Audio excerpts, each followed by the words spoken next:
শুভ সকাল শ্রীমঙ্গল।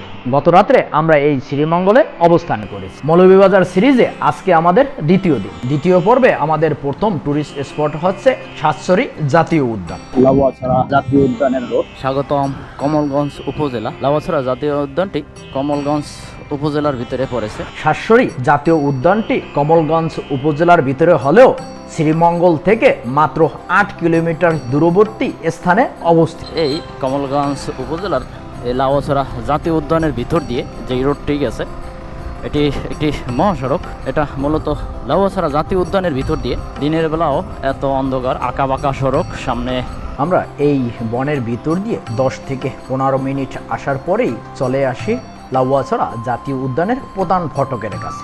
এই যে দেখতে পাচ্ছেন আই লাভ কমলগঞ্জ, একটা লাভ পয়েন্টও রয়েছে, আর এর পাশেই রয়েছে লাউয়াছড়া জাতীয় উদ্যানের প্রধান গেট।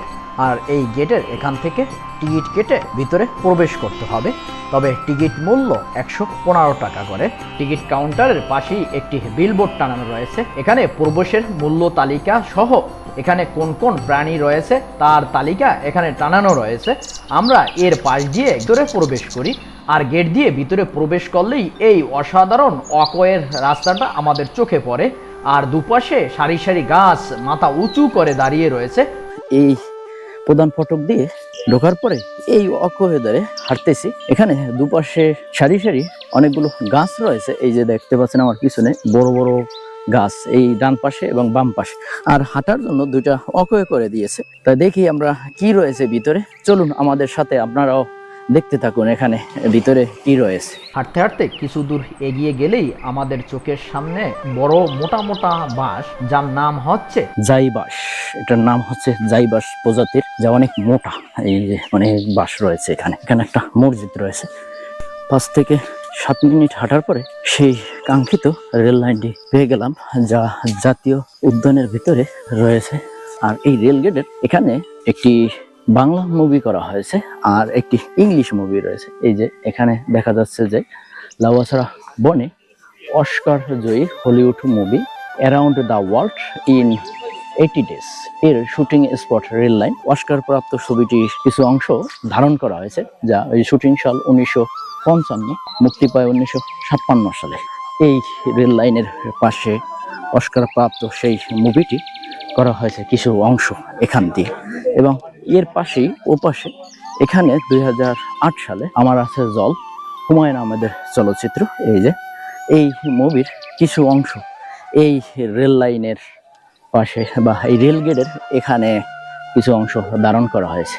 আপনারা যদি লাউয়াছড়া জাতীয় উদ্যানে আসেন তাহলে এইসব জিনিসগুলো একটু দেখবেন। ঢাকা, চট্টগ্রাম এবং সিলেটের ভিতরে যোগাযোগকারী একটি রেলপথ। আমরা এই পাশে আরো বনের ভিতরে কি কি রয়েছে একটু দেখি। পিছনে রেলগেট। এই রেলগেট পার হওয়ার পরে আমাদের এখানে ত্রিমুখী একটা পথ রয়েছে, এখানে লেখাও রয়েছে পায়ে হাঁটার পথ। পায়ে হেঁটে আমরা যাই তাহলে নাকি আধা ঘন্টার মতো সময় লাগবে, আর একটু জোরে হাঁটলে নাকি 20 মিনিটের ভিতরে আসতে পারবো। তাই আমরা চলছি, দেখি ভিতরে আরো কি দেখা যায়। হাঁটতেছি সামনের দিকে, দেখি এই পথ দিয়ে হেঁটে ঘুরে আবার চলে আসবো। এখানে পথে পথে এরকম কিছু জায়গা পাবেন যেখানে বসে বিশ্রাম নিতে পারবেন, তবে সাথে করে পানির একটি বোতলও নিয়ে আসবেন, কারণ হাঁটতে হাঁটতে হাঁপিয়ে যাবেন, তখন পিপাসা লাগবে, খেয়ে নিতে পারবেন।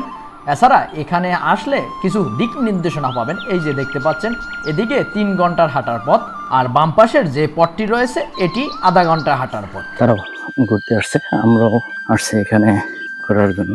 বনের ভিতরে এভাবে হাঁটতে হাঁটতে 3 দিকে রাস্তা পাবেন, এরকম কিছু নির্দেশনা রয়েছে। এই যে দেখেন, বামের দিকে আধা ঘন্টা হাঁটার পথ, ডান পাশে উদ্যানের শেষ প্রান্ত, এবং এদিকে আরেকটি পথ রয়েছে উদ্যানের শেষ প্রান্ত। এটি বাম পাশের পায়ে হাঁটার পথ দিয়ে চলে যাব একেবারে মেইন গেটের কাছাকাছি। তবে সাবধান, এদিকে বর্ষা থাকলে যোগও থাকতে পারে। এইসব পয়েন্টে বের হয়ে যাব। এটা দিয়ে যেদিক দিয়ে আসছি আমরা প্রধান ফটক দিয়ে, সেদিকে বের হয়ে যাব। বাম পাশ দিয়ে চলে আসছি, আর এই ডান পাশ দিয়ে শেষ প্রান্তে যাওয়ার পরে এই পথ দিয়ে আসা যায়।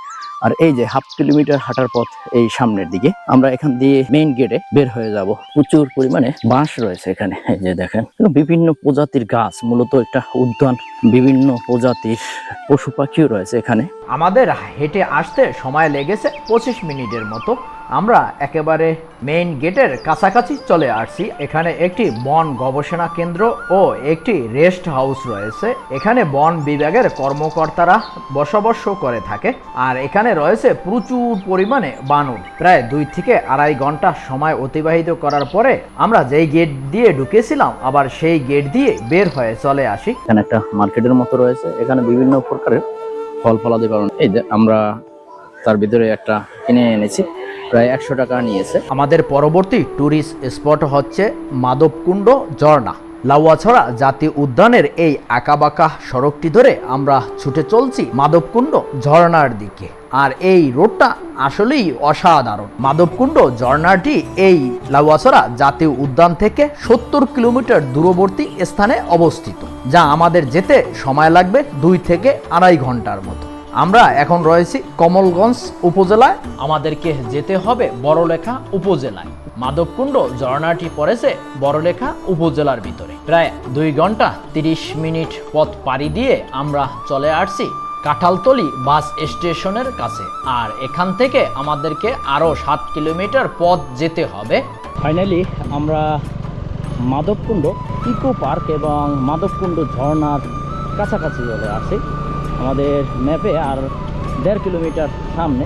দেখেন কি চমৎকার দৃশ্য, ধরে ধরে সাজানো রয়েছে চা বাগান। ভ্রমণ করুন, দেশকে সমৃদ্ধ করুন, ট্যুরিস্ট পুলিশ। খুবই চমৎকার কথা। আমারও কথা একই, সবাই আপনারা বাইরে না গিয়ে বাংলাদেশে ভ্রমণ করুন এবং দেখুন বাংলাদেশের প্রকৃতিটা। ফাইনালি আমরা চলে আসছি মাধবকুণ্ড ইকো পার্কের প্রধান গেটের কাছে। আর এখানে অনেকগুলো দোকান রয়েছে। দেখেন, এগুলো বিভিন্ন পণ্য সামগ্রী পাওয়া যায় এখানে। মাধবকুণ্ড ইকো পার্কে ঢোকার জন্য 20 টাকা মূল্যের একটি টিকিট নিতে হবে। আগে টিকিট কেটে আমরা ভিতরের দিকে প্রবেশ করব। টিকিট কেটে ভিতরের দিকে প্রবেশ করতেই আমাদের চোখে পড়ে একটি ট্যুরিস্ট পুলিশ ক্যাম্প।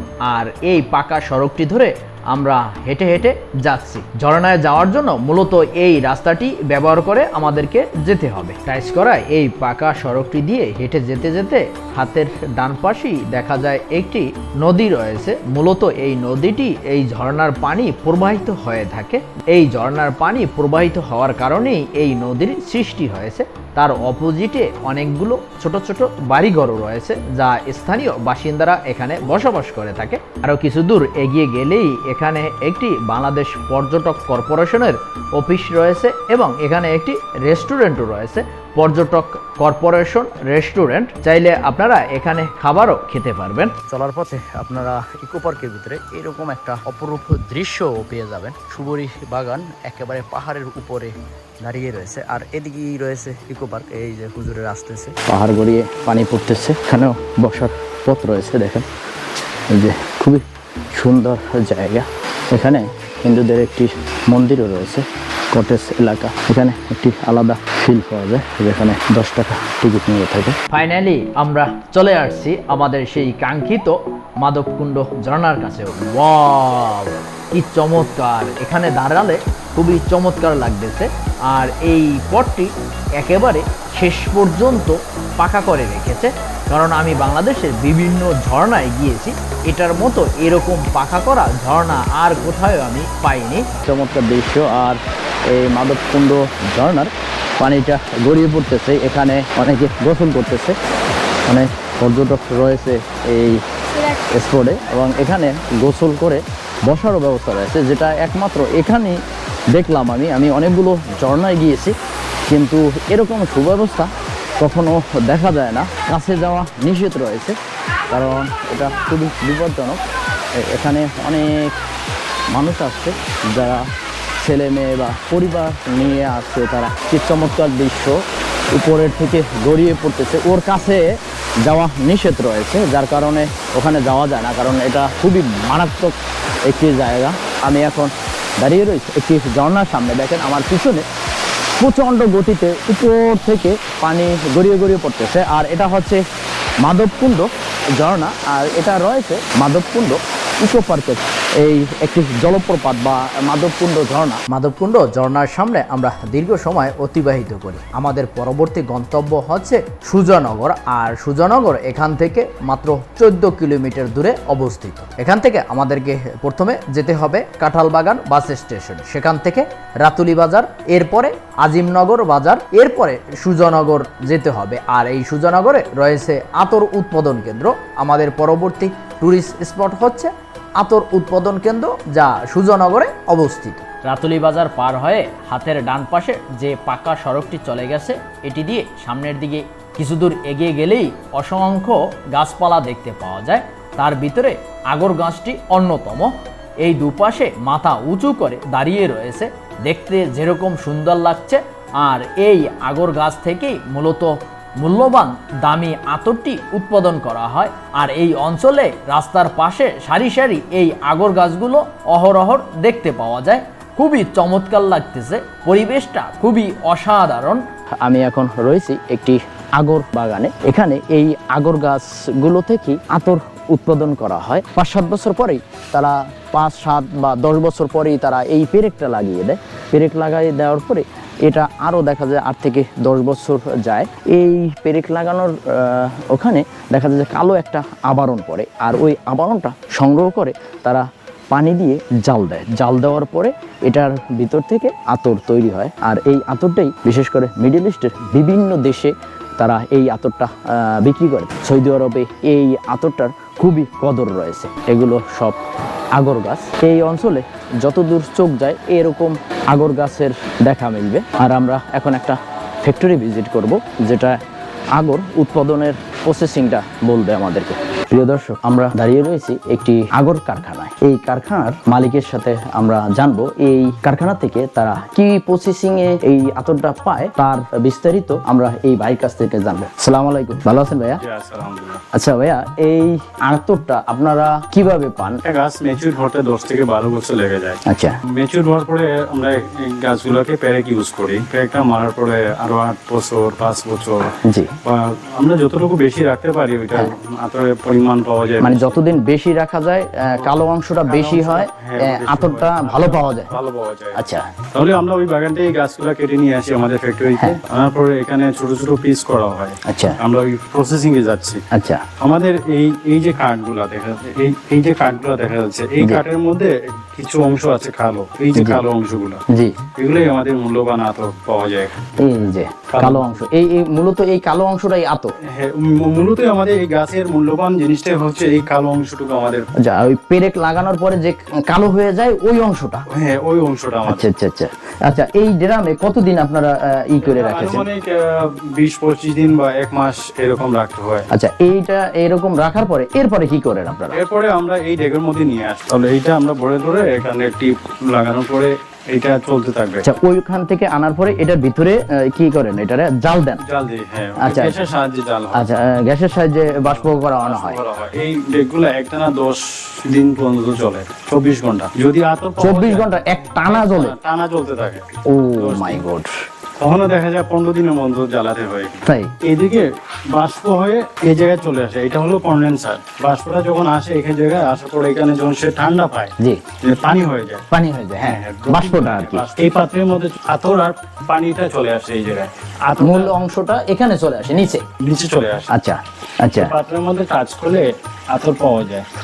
তাকে আতর এরকম নিয়ে এরকম করলে পাও, এই তো, হ্যাঁ আছে, তৈলের মতো আর কি। তৈলের মতো, yes. জি জি। আচ্ছা, গরম পানি বাইরে চলে যাচ্ছে, আবার ঠান্ডা পানি এখানে দিচ্ছে। হ্যাঁ, এই 8-10 দিন এইভাবে প্রসেসিং এর পরে মূল্যবান আতরটা আমরা পাই।